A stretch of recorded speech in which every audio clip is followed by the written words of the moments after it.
Hi everyone, I'm Kira. Welcome back.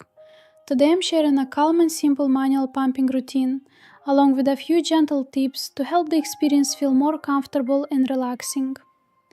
This type of manual pump uses a soft silicone cup to create a secure seal, while the handle lets you control the rhythm and pressure at your own pace.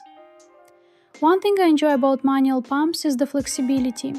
You can slow down, pause anytime, and adjust the flow based on what feels natural for your body. Before starting, get comfortable and take a few deep breaths to relax. Gently place the pump so everything feels secure and aligned.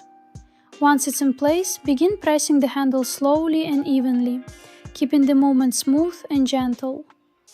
Maintain a calm rhythm and let the pump do most of the work.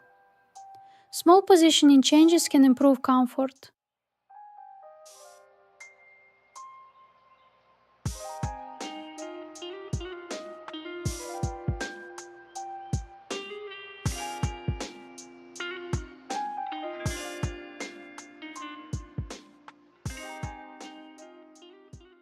When finished, carefully remove the pump and close the bottle securely.